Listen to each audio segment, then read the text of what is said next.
Hello class, today we are getting into pill ideologies. I'm sure you're all familiar with the red pill, but now there's been the blue pill, the purple pill, the black pill, the white pill. I've heard of green and yellow pills. So we're going to figure out where are they, what are they, where the hell do they come from, and what do they look like?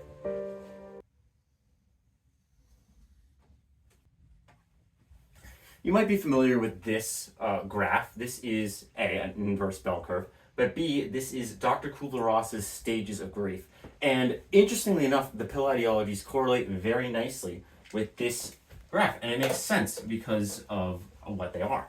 So originally the first pill was the red pill, right? That was the Andrew Tate pill. But if we start with this graph here, denial would be in the form of the blue pill. Okay, these are basically sane people who haven't been exposed to these ideologies, who are unaware of them, or who look at this shit as redundant and absurd. And that makes sense. But what can happen is you can get your heart broken. Maybe you've been exposed to porn for a long time. Maybe you just scrolled on the wrong TikTok when you were a kid, and so you can get introduced to the manosphere. Although this stage right here, before we get down to bargaining, this would be the introduction to the manosphere, right? Or we can call this the purple pill, which actually came later than the other pills, but it works out because it's the blue pill and the red pill communities debating with each other on Reddit. So it is the cesspool of anger, and it is where these ideas begin. You'll notice this is the decline that people run into. Now, at the bottom, we have bargaining and the red pill. And so the question becomes, why A, why is this bargaining? And B, why is this at the lowest point? This is because you have accepted that the world works in a certain way, that women are transactional, that there are these absurd pseudo-psychological concepts like dual mating strategy and harems. At the bottom here, we have the red pill. Now, why is the red pill at the bottom?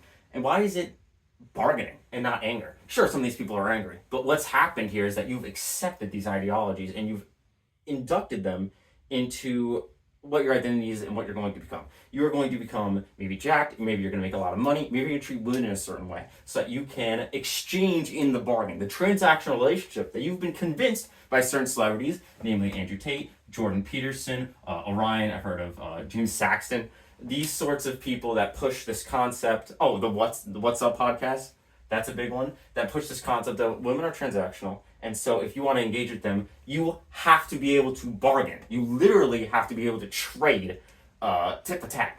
And this is an extremely reductionist review of romance, as we can as most of us can discern, but that's going to take us to the bottom.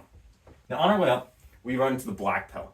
This is kind of the newer iteration of the red pill, but it's discernibly different in that these people have sort of given up. Interesting enough about the black pill, while this is a newer concept, it goes all the way back to Doomer Guy and Forever Alone. This has been around forever, but now it's been revamped as a result of all the pill language, and these people have developed all sorts of ideas, like looks maxing and trying to statistically analyze who can and can't date with numbers, with heights, percentages.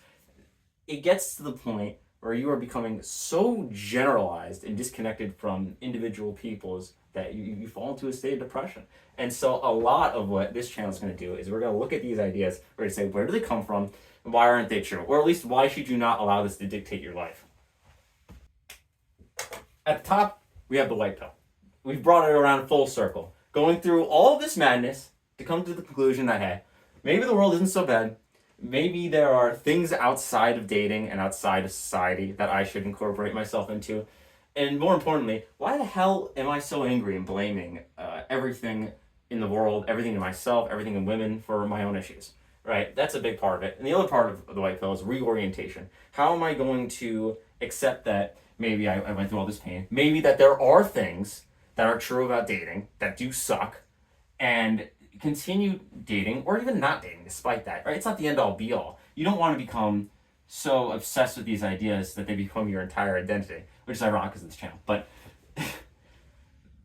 yeah, I want to talk about these pills and ideas and how people have sort of taken their loneliness and their inability to date and turned it into craziness. So hopefully we'll get to do that next episode.